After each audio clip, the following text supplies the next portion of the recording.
All right, everybody, we are back again for another episode of The Coach's Compass. Now, remember, I still don't know what episode it is. I'm still just recording, bringing on cool guests from all across the world. Now, hit that like, subscribe, comment button down below so you can continue to have this thing grow and continue to bring on cool guests from all over the world. Now, I've got an OG, one of our very first members, one of the ones that came on season 1. Now we're already on season 5. We got Coach Ryan McWilliams out of Bo Jackson Elite Sports Performance. Coach, thank you and welcome back to the Coach's Compass.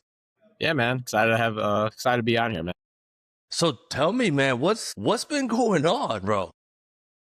Man, a lot. Just impacting our community. We just built the BSF pitch performance into our Columbus, Ohio, Bo Jackson's Elite Sports Dome. So we Let's hired. go. Yeah, it's been pretty exciting, man. Helping out the entire Midwest area, impacting athletes all over. We hired a strength and conditioning director, and along with a pitching director.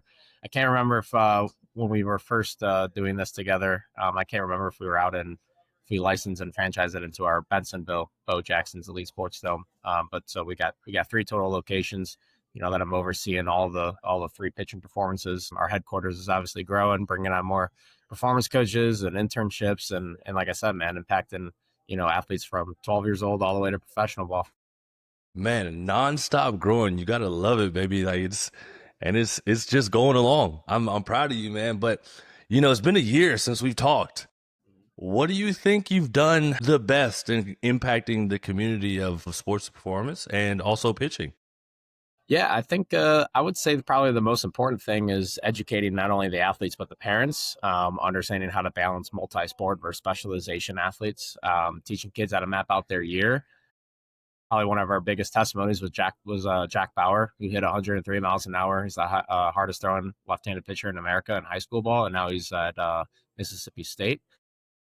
And it really came down for him, like, teaching him how to map out his year, deload, shutdown time, return to throw, programming, balancing out the weight room, little things like that is definitely been, our biggest success. Again, just educating the public and the athletes. What does it mean to take a guy to 103 being the fastest left-handed pitcher in America at the high school level? Like, what does that equate to if you take other sports like a 40 of running a 4.3 or a 4.2 or like any other sport? What would that equate to like in baseball world? I mean, I would say like it's a very unique number to hit at that age. Obviously, there's a lot of genetic potential involved with that. So again, when you identify an athlete, like he joined us 2.5 years ago, 88, 92. So you could at 15 just turning 16. So you could already equate that to, you identify a kid that has genetic potential. How do you keep him healthy so he can reach his genetic potential? And so again, like that's the biggest contributor to this is the education part. How hard was it though for a kid like that? You get him into 89, 92, like anywhere in that range, to get him to over the 2.5, 3 year span, to get him to 103. What was it like to kind of get him to understand that he's capable of doing that and repeatedly doing it over and over again? Like, how was the process of building him up, not only because he has great genetics, but like just building up his arm strength and teaching him how to get to that point? Yeah, I think it just came down to teaching him how to map out his year, helping him being a support system for him. I know he had other people and other coaches in his corner. I know he was represented by Boris with Matt White. So again, just having a support system in his back pocket, to lean on, keeping him, healthy throughout the year, pitch count, prioritizing the weight room, controlling the variables that are hard to control outside of the facility training and stuff like that. So it really just came down to communication as well, to really help an athlete like that, especially when you identify, genetic potential. Is he one of those athletes that only played baseball, or did he play multiple sports, or like how did he do with, because a lot of these kids want to early on specialize, and then you got some kids that say that they're just, I mean, we've got kids at the middle school level that are telling us that they're just pitchers already at an early age. So how was it for him? Yeah. So, I mean, I believe when he was younger, multi-sport, freshman year in high school, I think he played football, but then I think he started like sophomore year, he started to get into the specialization, side of things because he realized, okay, like I have a legitimate shot at moving on to the next level, being an impact player and a high valuable arm. And so once he took that step in specialization, doesn't mean we need to keep throwing all year round. It came to the science and the education part of teaching him how to map out his year. So now you're opening up 3 locations, right? You've got 3 underneath your belt now. What's that process been like with also building connections with athletes, right? Wanting to be in like kind of, it's tough. You know what I mean? You go from one location to the next and you've got like certain area that you're working with one athlete, another area you're working with another. Like you might be needed in one more than the other. How's it been to balance it all out? Yeah, I mean, I think it comes down to surrounding yourself with people who are going to continue to challenge you, yourself with the science and the education, being in a growth environment, growth mindset with that. Like I said, we hired, 2 guys to run our location in the Columbus through the Bodome, found great candidates, and so we truly believe that, it's not going to work, if you don't have, great people underneath you. So, obviously, like I stay in my attached location in our headquarters at the Lockport facility, and obviously with collaboration with our other locations, Zoom, team meetings, phone calls, things like that, keep it on top of things. We have our own BSF app since I know the last time we talked, we didn't have that. So now that we have our own app, it's a lot easier to, control the variables and just getting the guys that we hire inclined to how we implement our system, how to manage volume, things like that. We never want to, neglect a guy. So, little things like that, plays such a huge dividend. So there's definitely an onboarding process with that, setting expectations, and finding someone that's going to build a great culture that we have, in Lockport, you got to try and mimic that. And so that's always the hardest challenge to this, it's not the training, it's personnel, it's controlling the culture and the environment. So, we found great guys to do just that. That's awesome. And that's a lot of moving parts within just a year. Like literally we're Yeah. talking about just a year that now you guys have an app where you're talking about hiring on more coaches to run the place that you're not at all the time. How is it though to kind of trust guys to do stuff when you're not watching? You know what I mean? Like I think that's the hardest part of being in your shoes, coaching other coaches, but also running a place. Sometimes you got to take your own break, right? Like sometimes you just want to trust the guy that you got. And like, how has that trust been? I always like to say, like, you do the right things for the right reasons, everything will take care for itself. So that's why we had an onboarding process. We had, hiring processes, trying to get an understanding like who this guy is, what's his background. Specifically at our Columbus location, we hired for the director of pitching, Joey Romans. He used to be a pitching coach at Miami, Ohio. He was involved in the private sector. I believe he was with PRP in Indiana. So had a really good background, understood the role and the expectations that it takes to not only develop the culture, but to handle athletes in that private sector. So it really just comes down to building a personal relationship, not just doing, interviews and stuff on Zoom and just letting them have free reign. Like, we brought him in-house to get to meet him face to face. And we truly believed he was a great fit. Again, like little things like that. That's why like KPIs, key performance indicators, we're always constantly keeping up with each other, staying on top. How can I help? How can he help? Challenging each other, and always being in, like I said, in that growth mindset of how we can continue to get better. I believe that if you can control those variables, the rest will take care for itself. And again, like with training, there's a lot of different methods and systems in place, but the system that we put in place allowed the coach or the director to be their own individual. Obviously, if he's going to be working with guys at that location specifically and more hands-on, he's got a better pulse as to what that athlete needs through our system. So having the structure and having the system in place, having their own individual thoughts through our, even our assessment process. So when we first launched in Columbus, I went out there with our director of social media, Aaron Hubbard. He's 19. He built his own little Hubbard Media consultant, a social media company that he, helps build the commercials and things like that, helps on the social media side, does a fantastic job. I brought him with me to Columbus. And so how we kickstarted was built, we started off with like a metric camp. I set the expectation out there as to how it's, supposed to be ran. And so, again, like even onboarding athletes in metric testing, right? You're setting the expectations, you're making them aware of, what their strengths, but what their weaknesses are. How do we attack it through our system? So little things like that, when you're controlling those variables, it's really important, especially with the success that we had in Lockport. So now it's just more about how do we mimic that? And just like I said, making sure we have the right personnel. Yeah, you talk about mimicking it and like kind of redoing, kind of recreating what you've already done. But if you look back at over this past year and even further years past, would you want to be coached by yourself now? And Absolutely. what did you take out that you no longer do anymore? Yeah, I mean, when I was growing up and stuff like that, like I would always try and get a lot of different opinions and inputs, and I found out that was a harder way to mold my own reality of what I truly needed, right? And so it just comes down to building, even with the athletes, relationships with them, and a lot of it's a trust factor too, right? And so, again, like yeah, obviously, like when I was growing up, I wish I had something like this, but you can't change the past, so now you can only impact the future, and so we're going to keep doing just that, and I'm still learning. I'm pursuing to become a muscle system specialist practitioner with Greg Mack. He has a lot of PTs and chiropractors, orthopedic surgeons. He's helped, teach a little bit, for medical staff for Major League Baseball. And so again, it's not only, I'm not saying I have all the answers. It's even with my personal self, being in that growth mindset. How do I continue to challenge myself, grow and learn, and then put the systems in place to keep impacting the community. Love it, man. Continuing to learn. But you talk about also bringing on coaches, you know what I mean? New coaches in, maybe coaches that have maybe been at the private or the college or the pro level. Now you're bringing them into the private sector. What is kind of what are you kind of trying to teach these younger coaches or coaches coming over to the private sector? And what do you think has been kind of the hardest part for them to kind of understand when they first get into this coaching side of the world, to the do's and don'ts? Yeah, no, it's a great question. I think like what you know is what you know, and what you know is already limited. So it's just trying to challenge what they know, right? And to get them a better broad and more perspective on the education and the knowledge side of things. It's also just teaching interpersonal relationship, communication skills with athletes, like understanding the guy's maturity level, their skill set. What does the guy need more and what does he don't need more? And so really like when we do bring on coaches, like the biggest thing that I emphasize is the onboarding process with assessments. We just hired a full-time remote performance coach. He's in the East Coast out in North Carolina.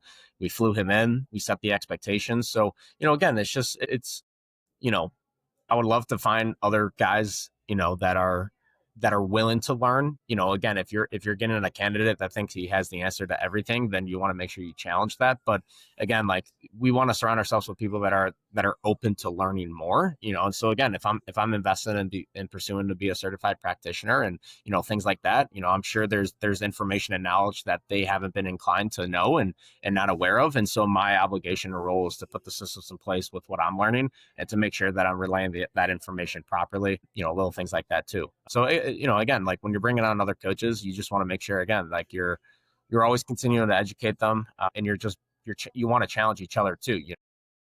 Hey, what do you think about this? What do you think about that? If I'm always just saying, no, we got to do this, we got to do that, you don't want to be in a robotic system. You want to continue to challenge, what you've already put in place. And if you have guys that are willing to do that and or come up with different ideas, make something of their own, that's how you really build a great culture, not only just with your athletes, but, with your coaches too. Yeah, onboarding performance coaches, strength and conditioning coaches into the space that you guys are in, how has that been to kind of mold the two together? Because I think there's always been that negative connotation behind, strength and conditioning coaches and, the specialization coaches and performance coaches and then even athletic trainers when it comes to just all sports, right? But we're talking about very specific in the baseball world, right? Where everybody's trying to avoid certain things because they think it's going to hurt their shoulder, it's going to hurt their arm power, like they're not going to be able, like all these different things, right? So how has it been for you guys to kind of bring it all together and find coaches that kind of follow the same suit? Because I think that's also another hard part in this industry is there's a lot of egos, right? So how are we meshing together? Yeah, no, that's a great question. I would say like specifically on the weight room side, when you're looking at adaptations, meaning how do you create the physical change for the athlete? Um, it comes down to like, the throwing and the weight room side, you got to create adaptations to begin with to make the changes for the athlete. So one of the things that we put in place with our BSF app is a plus and minus system. And this is going to teach athletes what to do the days before and the days after they throw, live or bullpens on not only the throwing side, but the weight room side. So again, every system that we put in place is based on what the questions that the athletes ask us. So when we were operating on Google Sheets, it's a lot harder to obviously manage or at least to construct a full week layout of, hey, this is what you're going to do 2 or 3 days before you throw a live or a bullpen, what to do the days after. So now on the app, so like your minus days are your days before. So for example, if an athlete's throwing live or a bullpen on Wednesday, that's your day 0, Monday's -2, Tuesday's -1, Wednesday's day zero, Thursday's +1, and then Friday you bring it back to -5 to build back up. So what's that going to do? It's going to incentivize the athletes to build those communication skills with the coaches as well. Hey, when do you think I'm going to be throwing next? Things like that.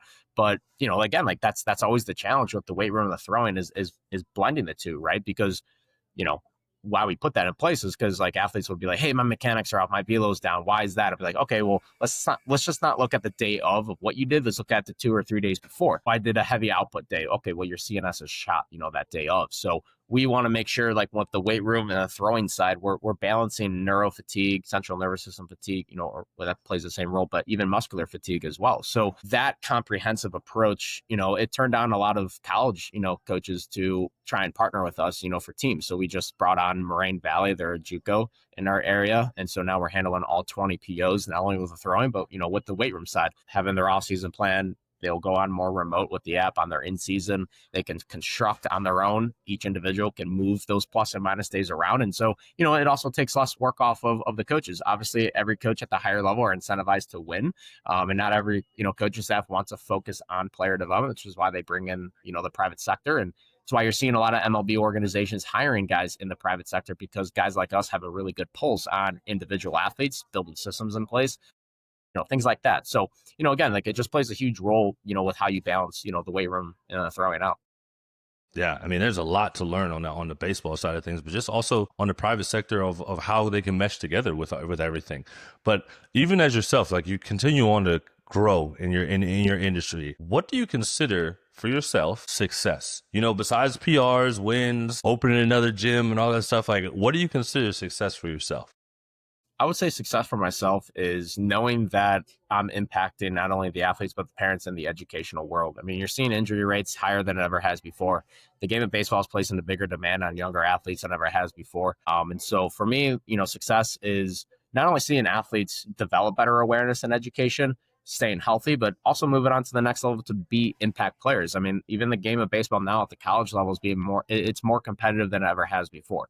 So for the high school athletes that are listening out there, you're not just competing against guys locally or even throughout the entire country. Like you're competing against college guys that are in the transfer portal that have legitimate innings underneath their belt. So how are you going to separate yourself? And so if we could do a better job at that, that to me, that's success. And again, like impacting the community, making people more aware of, how to balance, everything from a multi-sport to a specialization. But building that educational system to me is success. And like I said, you do the right things for the right reasons, everything else will take care for itself. Yeah, I mean, it's a crazy world out there now for all sports on this transfer portal thing and how high school athletes navigate, get to the higher levels, even for those college athletes, how they move on to play the professional level. But even as a coach, right, there is an expiration date on all of us, right? There is got to be a point that, coaching comes to an end. Have you thought about, your exit plan or what is next if when coaching is over? I'm only 25, so obviously I got a lot of time to think about that. I mean, again, like obviously to put myself in a position where, as I do get older, I obviously want to make sure for my personal self, I don't get burnt out. So again, it's going to come down to onboarding, building coaches underneath you, teaching them, educating them. I think the more that you do that, again, they're able to take on more responsibilities. But again, if you just bring on robots to just follow certain things or whatever, like, then it does become harder to manage them because you don't want total free reign. You want to have control on that in a sense. So for me, it's more about, okay, like if I want to have an exit strategy in the next, 30, 35 years, whatever that might be, it really just comes down to surrounding yourself with the right people and the people that are willing to grow and learn and understand, how to be successful, with a certain thing that you build. Right. And so, again, I don't really typically have thought about an exit strategy plan right now. Like my goal is to keep, impacting athletes, the community, and even coaches that do come on with us. And that's why we are starting an internship process. We built a great relationship with a sports scientist guy at a university called St. Xavier. And, a lot of his students are also baseball guys. And so, they either want to start their own thing or be a part of a private sector or even move on to the coaching world, with the team settings, even just developing plans and systems like that in place, that could also really help me, in a sense of making sure I have the right people on the training floor, touching up on every athlete of, making sure we're hands-on, we're working with them, we're helping impact them, little things like that. So, again, it just really just depends. I mean, like I said, I don't really have an exit strategy plan right now. You're young, baby. Keep enjoying it while you can. I mean, enjoy the youth. When's the last time, because you talked about it a little bit, like avoiding the burnout. When's the last time you completely unplugged? Like you got away from working, you weren't on the phone, like you just got away from and got to live life a little bit. I would say the 4th of July weekend, went out to New Buffalo, Michigan with my girlfriend, just little things like that. That's important too, making sure, that you do take time for yourself, as a coach out there. Again, we're in the service industry, right? And so sometimes when you're serving others a lot and you're not taking care of yourself, it can become a burden. It's a lot on you, right? And so I use my Sundays too as a day to give rest, big church goer. So making sure I reset myself mentally. But every day I have my own little personal routine. I call it my routine 5 and 5. I want to make sure I take care of my personal self first and then go serve others. So, but that comes down to, first thing in the morning, making your bed, cold shower, personal hygiene, reading a mental book, like a mental performance book. And then, out loud, I'll do my daily prayer. And then I'll say my 5, 5 things I'm grateful for, 5 affirmations. You say it out loud, you personally start to believe that. And now, right there, you took care of yourself, you took some personal time, and then you go serve others. So it just comes down to, I think, having structure and having daily routines. And that routine right there really changed my life as to how I viewed life, of what I really truly wanted for myself. Obviously I'm very passionate. Baseball's life for me. And so, again, like if I can take care of myself first day to day and then go serve others, I know I'm doing myself a due diligence with that as well. And obviously like our hours are different, like our fall and winter, like we don't start till later in the day. So like I got all my morning, to do my planning, to do my programming, to hop on calls. I do my afternoon lift and then boom, we serve our younger athletes, high school and younger, during those, 3 to 8 hours in the fall and winter. Yeah, like we'll have some in the off season, we'll have professional and college guys rolling in at 12:31. So, again, when that time starts coming, I got to get up a little earlier, take care of myself, take care of the things that I need to get done, and then go serve those higher level athletes that might need that individualized attention, to also impact their careers and lives too. Because you don't know who you're going to run into when they're an athlete. And sometimes the best coaches do make your athletes. And so you got to keep that long-term mindset, in line too. So again, like that just comes down to your personal routines. I love it. Yeah, you got to have a routine. You got to have a structure of the organization of your plan, right, and your daily schedule, right. Otherwise, you will end up in a burnout, and you will end up putting out more time that you actually don't need to be doing things where you could have it planned out. But before we get out of here, Coach, what's one thing you would want us to ask our next guest? Good question. How do they take care of themselves personally to avoid the burnout? Like if you're going to be in a role to bring on other coaches and stuff, what's your system in place to make sure that doesn't happen, to make sure that they're happy, doing what they do and doing what they love. Sometimes people get sidetracked, they start something that they love, business and personnel, and you talk about egos and just a lot of that other stuff gets in the way, and you kind of lose sight as to why you started something in the first place. So, what's your purpose, right? So always going back to that question. So that would be probably my next question that I would ask them. What is your purpose? And Coach, do you feel like you found your purpose? 100%. It was my calling, dude. Like I felt like I had like the spiritual, like overcoming thing that, I started everything in my college dorm room first as a remote academy. And then we talked about before, like I landed a partnership deal to build this out in the Bo Jackson's Elite Sports Dome. And like I said, none of it was promised to get into the other 2 locations. I had to execute with the assets that I had and the people in my office that are great, that are, a supportive team. And, I did just that. And again, like, it's definitely my calling as a impact in the community and being a part of a big brand that is really, really well respected in the industry. And I love it, Coach. And that's it for the day. Coach, I want to say thank you for coming back, right, for episode number 2, right, and seeing what you're doing and watching your progress throughout this all. Taking a kid from 92 to 103, and he's also a lefty, like that's pretty impressive. So I can't wait to see what he does down there in Mississippi State, and also to all your other athletes out there. Can't wait to see everything that they continue to do and how you do on the business side of things. So, Coach, thank you for coming back to the Coach's Compass. Yeah, man. Thank you for having me on, and definitely good to catch up.